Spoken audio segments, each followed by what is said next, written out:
Oi, fighting ya. Come on, that's nice. Yui.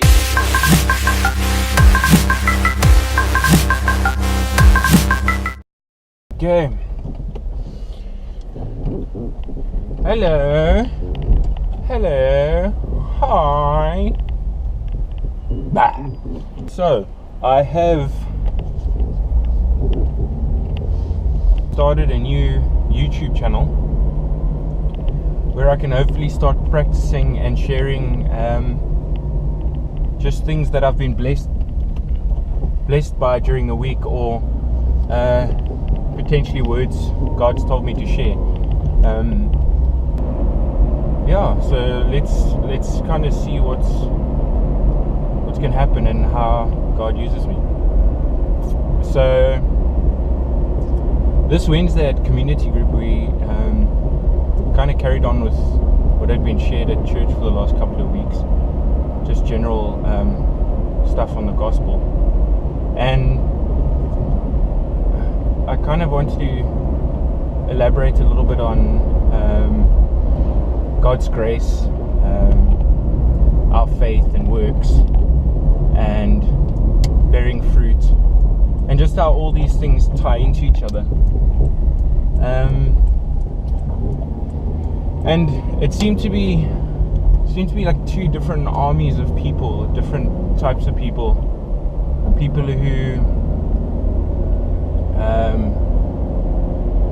commit to the works and who want to earn their way into heaven. The other type of people are the opposite, who want to exploit God's grace and kind of take everything to the limit and test the limit of God's grace. So I'm going to start talking about the legalistic point of view that a lot of people have, which is very so there's a very religious point of view too, where it becomes about works and works only, where people start seeing their salvation as a metaphorical ladder that can be climbed to get to heaven, and like it becomes a self thing.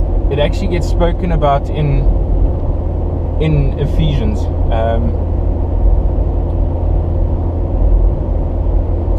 So it's in Ephesians 9, but I'll start reading from Ephesians 8, which I'll probably read again later on, which says, "For by grace you have been saved through faith, and that not of yourselves, it is a gift of God." Right, so that speaks about God's grace. And it says, "not of works, lest anyone should boast." So that already indicates that it becomes a boasting thing as soon as you start looking at it as works, because you start earning your way into heaven. And it kind of goes against the whole point. It kind of leads back to you needing grace in the first place if you're having to work, and it becomes a pride and a selfish thing, which is a bit of a contradiction and a bit of a paradox in itself.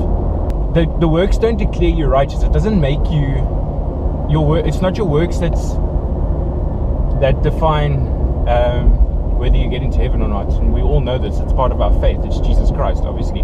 Our faith in Jesus Christ. And it says this in Romans 3 verse 20. "Therefore no one will be declared righteous in God's sight by the works of the law. Rather, through the law we become conscious of our sin." So that's actually quite an important thing, is that you don't want to obey the law because it's law, and I'm going to be like, I obeyed commandment 1 through to 10, and I'm all good, and I don't have to worry, I'm going to get into heaven because of it.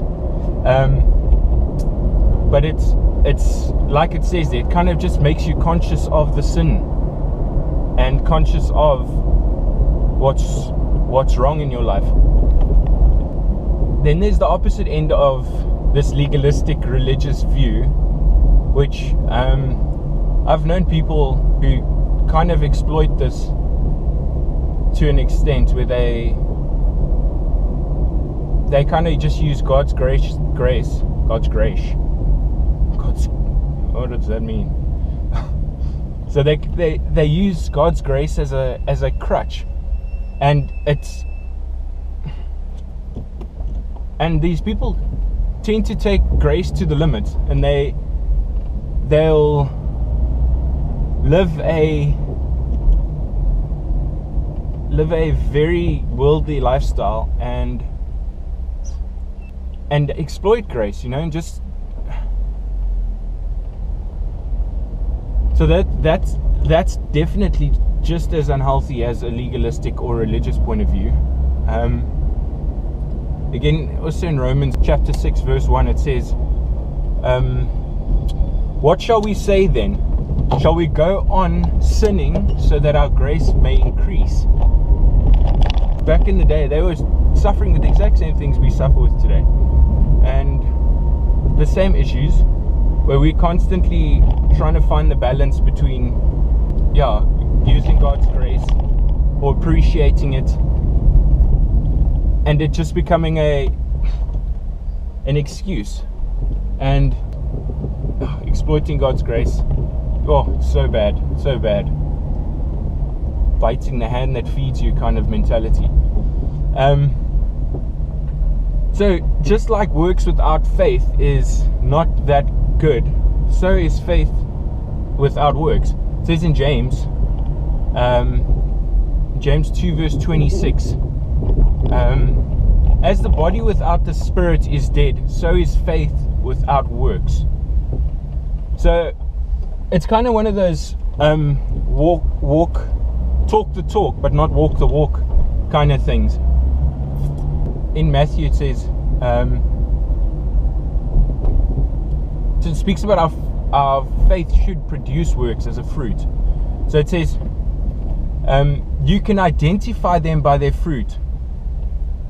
That is by the way they act. Can you pick grapes from thorn bushes or figs from thistles?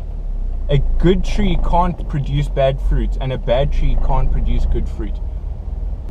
It's what are you recognized by? We should be recognized by the fruit we bear, and it should be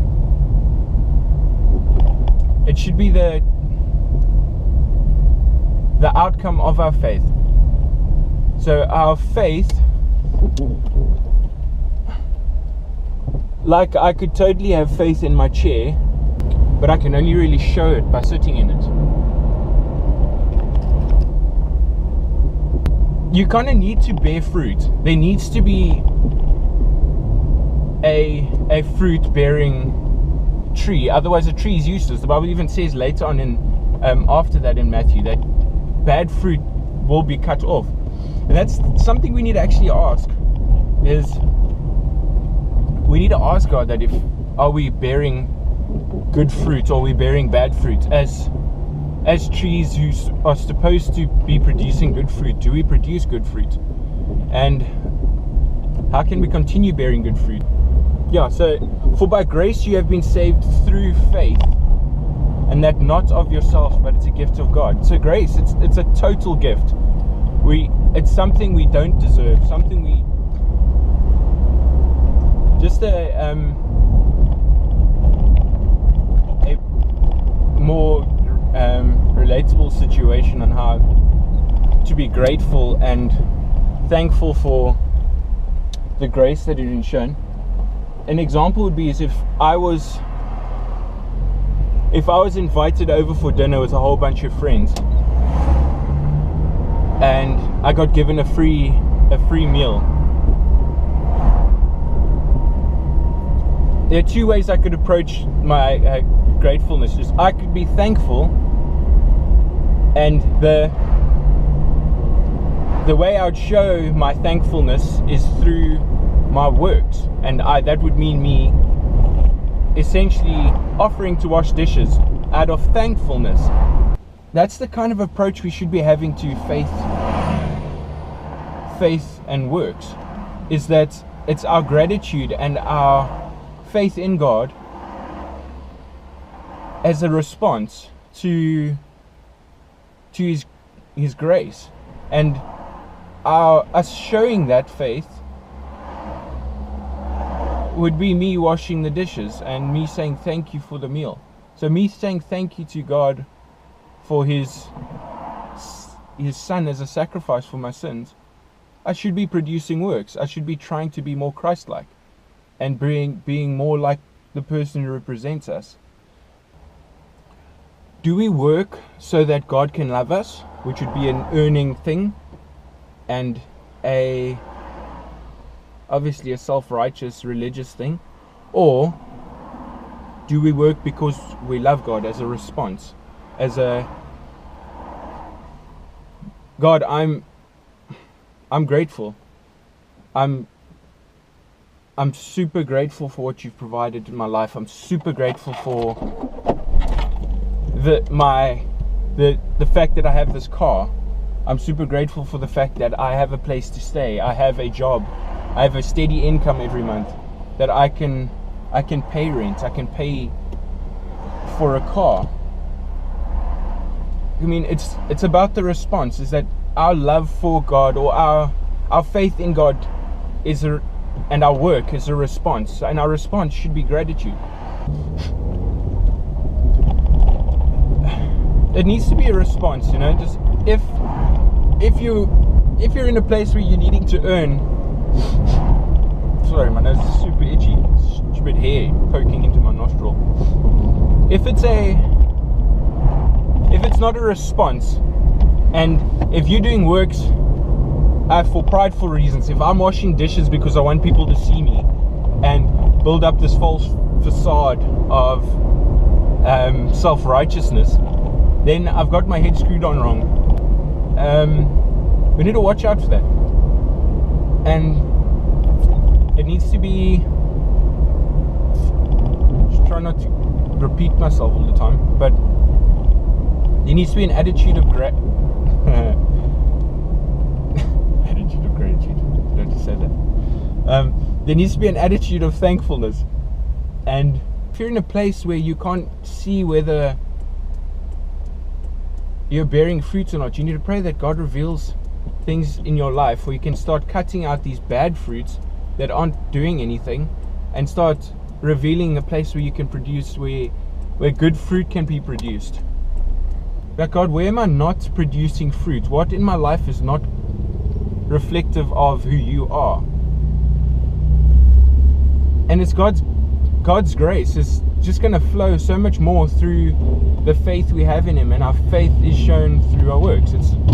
That's how very loud motorbikes. Very, very nice. Not that I know anything about motorbikes. Anyway, being sidetracked again. Classic Sheldon. Yeah, it's grace through faith. It's thankfulness. If we're thankful for what Jesus Christ did on the cross for us and for his death, paying for our sins, we should show it, you know. We should be bearing fruits of thankfulness and gratitude. It should be seen. That should be how people recognize us. Am I doing these works because I love God? Am I doing these works because I love God? Or am I doing these works so that God can love me? So it's a question. Try and ask yourself that. Just ask God to reveal these things that are in your life that are not bearing fruit, and that he may cut them off, and that they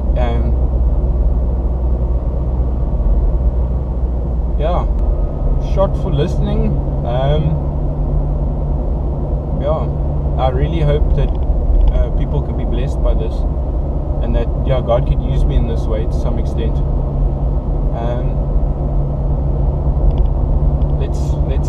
Let's see. I'll make myself available. Let's see what God can do. yeah, pray for revelation. Pray that God gives you conviction and things in your life. Anyway, peace out. Have a lekker time. Peace out. Cheers.